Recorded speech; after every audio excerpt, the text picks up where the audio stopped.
안녕하세요, 선생님. 반갑습니다. 네, 오늘도 이렇게 저희가 큐티의 자리로 이렇게 만나게 돼서 참 반가운 것 같습니다. 오늘은 좀 장소가 다른 곳으로 좀 제가 영상을 찍고자 합니다. 유튜브실에 누가 계셔가지고 이제 오늘 이 사무실에서 지금 영상을 찍으려고 하는데요. 지금 또 이제 권지훈 강도사님도 계시지 않고 저 혼자 있기 때문에 뭔가 아늑한 느낌이 들어가지고 이렇게 한번 이제 사무실에서 영상을 한번 큐티 영상을 찍으려고 합니다. 저 이제 네, 또 한 주간의 삶을 살면서 참으로도 때로는 뭐 힘든 일이 있을 수도 있겠고 즐거운 일도 있을 수가 있겠는데요. 그래도 저희들이 이 한 주간의 삶을 한번 이제 좀 이제 숨을 고른다는 느낌으로 말씀으로 이제 숨을 좀 고른다는 느낌으로 저희가 나아갔으면 좋겠습니다.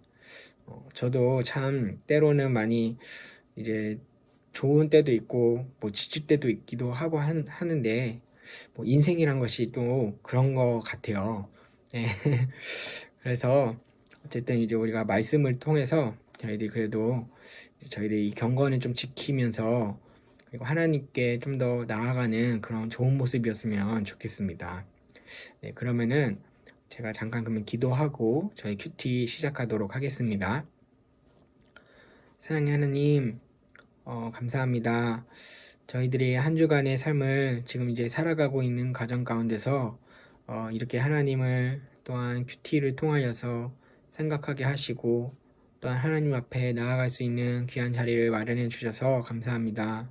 하나님, 저희들이 때로는 하나님 앞에 저희가 얼마나 열심으로 나아갈 수 있겠습니까? 그러나 저희들의 이 작은 모습들도 하나님 기뻐 받으실 줄 믿사오니 저희들이 더욱더 하나님한테 그런 모습으로서 하나님 앞에 더욱더 믿음으로써 나아갈 수 있는 저희들 모습들 되게 해주세요. 감사드리며 예수님의 이름으로 기도드립니다. 아멘. 네.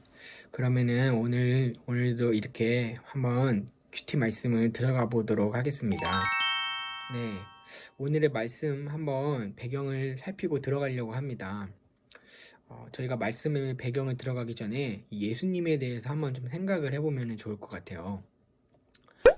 저희들이 흔히 예수님에 대해서 많이들 이야기를 하지만은 우리가 잘 알고 있는 것 중에 하나가 이 예수님께서는 저희들의 죄를 용서해 주시는 예수님이라는 생각을 저희가 가지고 있는 것 같아요. 그래서 이제 저희들이 예수님한테 용서를 구하기도 하고 예수님의 이름으로 용서해 주세요. 기도합니다. 이렇게 하기도 하는데 근데 저희들이 워낙에 흔히 잘 알고 너무 익숙하다 보니까 이 예수님이 우리들의 죄를 용서해 주시기는 한데 근데 그게 나에게 좀 뭔가 현실성이 없게 느껴질 때도 좀 있을 것 같습니다. 그래서 저희들이 오늘 말씀을 통해서 이 예수님께서 어떻게 우리들의 죄를 용서해 주시는지 또 어떻게 해서 예수님께서 우리들의 죄를 사해 주시는지 그것을 좀 살펴보면서 이제 구체적으로 이것들을 저희들이 잘 알 때 이제 그 예수님께서 우리들의 죄를 사하신다는 것이 저희들한테 이제 직접적으로 와닿게 되고 그리고 또한 내가 정말로 실제로 내 삶에 적용하는 데 많은 도움이 될 것 같습니다. 그래서 오늘 말씀을 한번 이제 오늘 말씀 마태복음 9장 1절 말씀을 한번 저희들이 살펴보도록 하겠습니다. 그러면은 저희들이 말씀의 배경부터 저희 바로 들어가도록 하겠습니다. 네, 오늘의 이 말씀의 배경은 세 가지가 있습니다. 이제 첫 번째 말씀의 배경부터 좀 말씀을 드리자면은 이제 이 예수님께서 산상수훈에서 이제 말씀하시고 내려오시는 장면이 있습니다. 그리고 저희들이 한번 지난주의 말씀을 좀 다시 떠올려 보면 좋을 것 같은데요. 이제 우리 산상수훈의 말씀이 뭐라고 했죠? 이 산상수훈의 말씀은 바로 이 하나님 나라의 백성이 어떻게 살아가야 하는지 그리고 또 하나님 나라의 백성이 어떤 삶의 원리로 살아야 하는지 그것을 예수님께서 가르쳐 주시고 또한 그것을 말씀을 선포하시는 그 말씀이 바로 이 산상수훈의 말씀입니다. 그렇기 때문에 저희들이 이 하나님의 말씀을 잘 듣고 계명을 지키고 무엇보다도 이 하나님의 뜻대로 살아가는 것, 바로 이 의를 붙잡는 것이 중요하다고 그렇게 저희가 이야기를 했었습니다. 네. 그런데 이 예수님께서 이 산상수훈의 말씀을 이제 말로만 선포를 하시는 것이 아니라 이제 멋지게 그냥 말로만 딱 선포하고 가시는 것이 아니라 이제 이 예수님께서 산상수훈의 말씀을 실제로 지키시고 실현하시기 위해서 내려오시는 장면이 이제 8장부터 저희가 시작하게 됩니다. 그리고 예수님께서는 이제 이 내려오셔가지고 하나님의 그런 산상순의 말씀들을 그대로 실천하는 것과 동시에 많은 백성들, 많은 사람들이 궁일이 여기시고 불쌍히 여기시는데요. 그렇게 하시면서 이 많은 사람들을 이제 병을 고쳐주시고 귀신을 내쫓아 주시는 그런 사역들을 통해서 이제 본격적으로 이 하나님 나라의 그 사역들, 이 예수님의 사역을 본격적으로 시작하게 되십니다. 네. 그래서 저희들이 이제 또 두 번째 저희가 말씀의 배경을 이제 들어가고자 하는데요. 이제 예수님께서 이제 내려오시자마자 많은 사람들이 모이게 됩니다. 그리고 그 많은 사람들을 예수님께서 병을 고쳐주시고, 그리고 또 귀신 들린 사람들도 예수님께서 고쳐주시는 장면이 나오게 됩니다. 근데 여기서 특이점이 하나가 있는데요. 그것은 바로 이 예수님께서 병을 고쳐주실 때 이렇게 직접 손으로 만지시면서, 직접 손으로 이렇게 만지시면서 이게 병을 고쳐주신다는 사실입니다. 저희들이 그것이 왜 좀 특이한 것인지 한번 생각해 볼 필요가 있는데요. 그때 당시에는 이제 나병 환자라든지 병이 있는 사람들, 그리고 또 뭐 귀신 들린 그런 사람들을 소위 부정한 자라고 그렇게 취급을 했습니다. 이러한 부정한 자들은 하나님한테 뭐 좀 저주를 받았거나 날 때부터 죄인으로 태어난 그런 사람들로서 그렇게 사람들이 많이 꺼려하고 사람들이 그렇게 가까이 가지 않는 그러한 사람들이었습니다. 또 율법에는 또 어떤 것이 있냐면은 이 부정한 사람을 만지게 되면은 그 만진 사람들도 그 부정한 것이 옮겨진다라는 그런 율법이 있었습니다. 그렇기 때문에 그 사람들은 이 부정한 자를 이제 만지면은 이 부정이 옮기기 때문에 이 사람들을 이제 그 부정한 사람들을 소외시키고 격리하게 되는 것입니다. 그러나 반면에 이 예수님께서는 이러한 부정한 자들을 예수님께서는 직접 만지십니다. 그리고는 그것을 만지시면서 이 사람들을 고쳐주시는데요. 이것이 뜻하는 바가 무엇이냐면은 이 사람들이 가지고 있던 부정한 것들, 이 사람들이 가지고 있던 죄들이 바로 이 예수님으로부터 이렇게 옮겨진다는 사실을 저희들이 살펴볼 필요가 있습니다. 그래서 이제 이 이사야라는 선지자는 이 예수님에 대해서 예언을 하기를 이 예수님은 우리들의 모든 병과 우리들의 모든 죄와 우리들의 모든 그러한 질고들을 대신 짊어지셨다라고 표현을 하기도 합니다. 그만큼 이 예수님께서 이 사람들을 불쌍히 여기시고 이들의 죄를 담당하시는 모습을 이렇게 예수님께서 병을 고치시면서 부정한 자들을 만지시는 이 모습을 통해 저희들이 그렇게 예수님께서 우리의 죄를 대신 짊어지셨다라고 그렇게 우리가 이야기를 할 수가 있는 것입니다. 네, 이러한 배경에서 저희들이 이제 이 오늘 말씀을 좀 살펴보면 좋을 것 같아요. 오늘 말씀에서는 예수님이 누구신지에 대해서 이렇게 은은하게 이야기를 이렇게 던지고 있습니다. 이 예수님께서는 우리들의 죄를 짊어지시고 우리들의 그런 부정한 것들을 짊어지시는 분이시기도 하면서 또 이 예수님께서는 놀라운 기적들을 행하시는 뭔가 범상치 않은 분이심을 이렇게 은은하게 그렇게 마태복음에서는 이야기를 해주고 있습니다. 그러다가 드디어 오늘 본문의 말씀인 한 사건이 터지게 되는데요. 오늘 말씀에서 이 중풍병자가 있어요. 몸이 움직이지 못하는 중풍병자가 있는데 이 중풍병자가 예수님한테 찾아오게 되고, 그리고 예수님께서는 그를 고쳐주십니다. 근데 고쳐주실 때 예수님이 무엇이라고 말하면서 고쳐주시냐면은 내 죄가 사하졌다라고 이렇게 고쳐주십니다. 이런 말씀을 하십니다. 그러자 그 말을 들었던 어떤 한 서기관들은 어? 아니 저 말은 이 죄를 사하는 권세는 하나님밖에 없는데 저 말은 신성모독하는 거 아니야? 라고 이런 생각을 속으로 생각하게 됩니다. 그러자 이 예수님께서는 그들의 생각을 아시고는 바로 이 그들을 꾸짖으시면서 이 예수님에게는 죄를 사하는 권세가 있다라는 것을 이 사람들에게 그 알려주시게 되는 그런 계기가 마련하게 됩니다. 이 예수님께서 죄를 사하는 권세가 있는 이유는 바로 이 예수님이 하나님의 아들이시기 때문에 그렇습니다. 우리가 보통 이제 평범한 사람이라고 한다면은 이게 이 평범한 사람이 우리들을 대신해서 우리들의 죄를 대신해서 죽는다라고 하면은 정말로 훌륭한 일인 것 같아요. 이런 경우도 있을 수가 있죠. 제 아들만큼만은 제 아들 대신에 제가 죽겠습니다. 이런 경우도 있을 수가 있잖아요.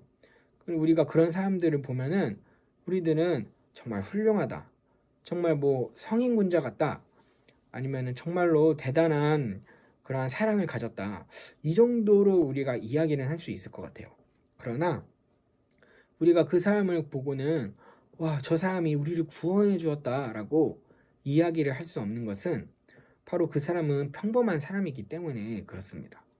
그러나 오늘 말씀에서 이 예수님께서는 이 죄를 사하는 권세들을 가지고 계시는데 그 이유가 무엇이냐면은 바로 이 하나님의 아들이시기 때문에 바로 신성을 가지신 하나님 그 자체이시기 때문에 우리의 모든 죄를 짊어지실 수 있는 것이고 또한 우리의 모든 죄를 사하실 수 있는 그런 권세를 가지고 계시는 것입니다.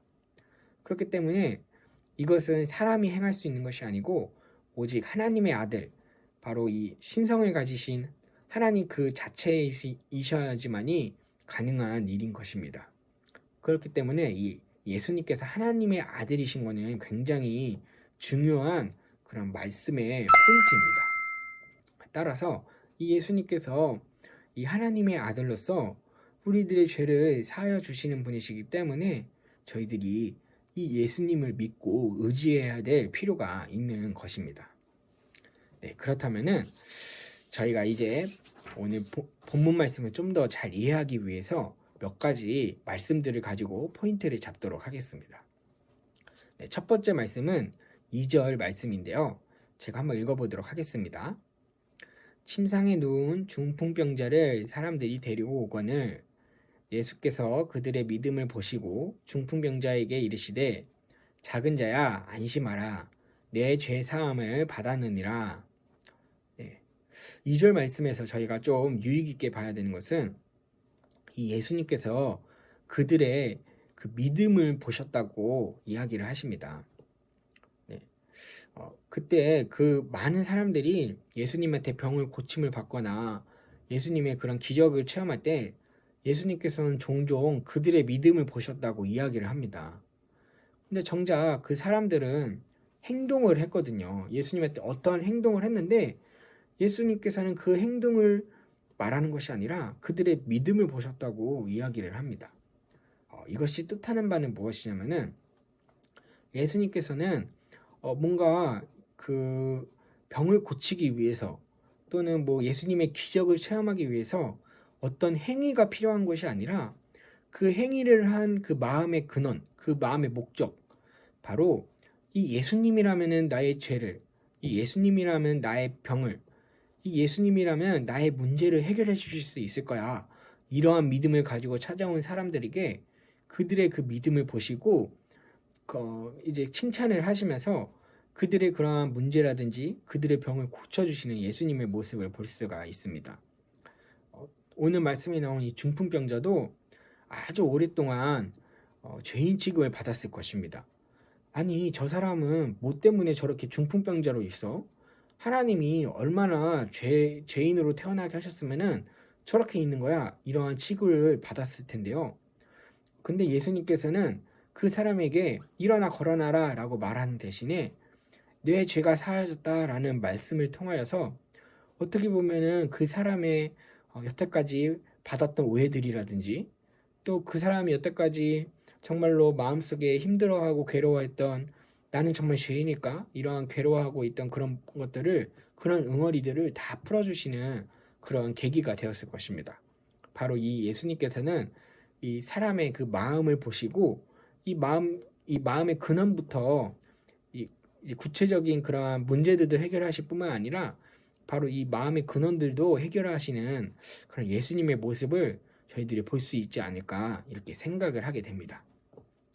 네, 그리고 4절 말씀을 한번 보도록 하겠습니다. 예수께서 그 생각을 아시고 이르시되 너희가 어찌하여 마음에 악한 생각을 하느냐. 저희가 여기서 좀 보아야 될 것은 이제 저희가 3절 말씀에서 이 서기관들이 예수님을 보면서 아니 저거는 신선모독이다 라고 이렇게 이야기를 합니다. 근데 저희가 생각해 볼 것은 좀 뭔가 그럴듯해 보이는 것 같아요. 왜냐면은 그때 당시에는 우리들은 뭐 지금 예수님이 하나님이라는 걸 알고 보니까 이게 잘못된 것을 알고 있는 것이지 그때 당시 사람들은 예수님이 하나님이신 것을 모를 텐데 그거는 그러면 좀 당연한 반응 아닐까? 이렇게 생각을 할 수도 있을 것 같은데요. 근데 예수님께서 지적하시는 것이 무엇이냐면은 바로 이 악한 생각임을 우리가 유의 깊게 살펴야 볼 필요가 있습니다. 이 서기관들은 이 신성모독이라고 하면서 예수님을 비난을 하는데요. 그들의 마음속에는 바로 그들의 마음속에 무엇이 있냐면은 정말로 하나님을 생각해가지고 우리 하나님이 진짜 신성모독 당하시면 어떡하지? 이런 생각보다는 정말로 마음속에 이 예수님을 질투하는 마음을 가지고 있었기 때문에 또 그 마음속에는 내 자신이 보았을 때 나는 정말로 하나님 말씀대로 의롭게 살고 있는데 의롭게 살고 있는 내가 볼 때 이거는 분명 신성모독이다라고 하면서 어떻게 보면 자신의 그런 공로, 자신의 의를 그러니까 예수님의 의가 아니라 하나님이 원하시는 뜻대로 살아가는 의가 아니라 자기가 생각할 때 하나님 뜻이라고 생각하는 자기의 의를 드러내는 그런 모습이라고 우리가 볼 수가 있습니다.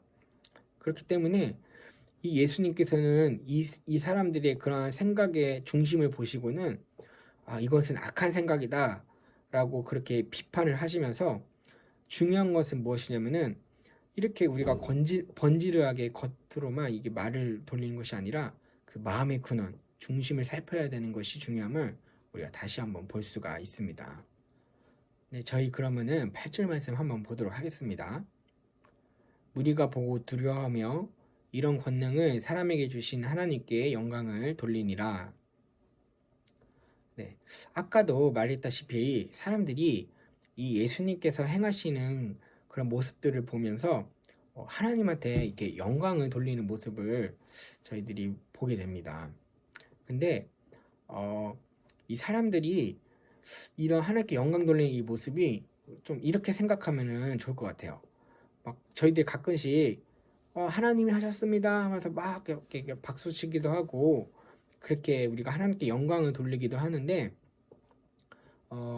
약간 좀 그렇게 막 인위적으로 그렇게 하나님께 영광을 돌렸다기보다는 뭐랄까 바로 이 하나님 자체 바로 이 하나님께서 직접적으로 엄청난 역사를 행하신 그런 모습을 보고 반응하는 모습이라고 볼 수가 있겠습니다. 그러니까 이제 막 와 하나님께 영광을 돌리시다 그것보다는 하나님 자체이신 예수님이 그러한 모습 행하는 모습을 보니까 사람들이 무의식적으로 무의식적으로 막 우와 정말로 하나님이 행하셨다 그러한 느낌 그러한 반응을 보이는 그러한 모습으로 저희가 좀 더 해석하는 것이 더 올바른 그런 모습일 것입니다. 그렇기 때문에 바로 이 예수님이 이 마태복음에서 이야기하는 것은 예수님이야말로 정말로 이 인간의 육신을 입고 이 땅에 내려오신 하나님이심을 다시 한번 보여주는 모습이라고 저희가 생각할 수 있겠습니다. 네, 그러면은 저희가 마지막으로 내 삶에 적용하기 두 가지 질문을 한번 던지고 저희 큐티 마치도록 하겠습니다. 네, 첫 번째, 나는 죄를 지었을 때 누굴 의지하나요? 입니다. 저희들이 보통 이제 죄를 일상생활을 살면서 죄를 짓기도 하고 또한 때로는 우리 마음 가운데 죄책감이 있을 때가 있는 것 같아요. 그런데 그럴 때 우리가 정작 누구를 의지하는지 다시 한번 저희가 좀 생각을 해보면 좋겠습니다. 정말 이 예수님께서 이 죄를 사하시는 권세가 있다고 하는데 우리들이 이 예수님을 정말로 의지하는지 한번 생각해보는 시간이 되었으면 좋겠습니다. 두 번째로 이 예수님께서 우리의 죄를 사하신다는 사실을 아는 것이 왜 중요할까요? 이 질문인데요. 우리들이 예수님을 오늘 이제 말씀은 좀 구체적으로 예수님이 어떻게 우리의 죄를 사해 주시는지 살펴보았습니다. 근데 우리가 굳이 예수님이 우리 죄 사해 주신다 이것만 알면은 그거 그냥 붙잡고 기도하면 되는데 왜 이렇게 구체적으로 알 필요가 있을까요? 이것들도 한번 저희가 같이 생각을 해보면 좋겠습니다. 네, 그러면 저희 오늘 큐티를 여기서 마무리 짓도록 하겠습니다. 저희 한 주간도 승리하시고 저희가 또 주일날에 뵙도록 하겠습니다. 네, 그러면 다음에 뵙겠습니다.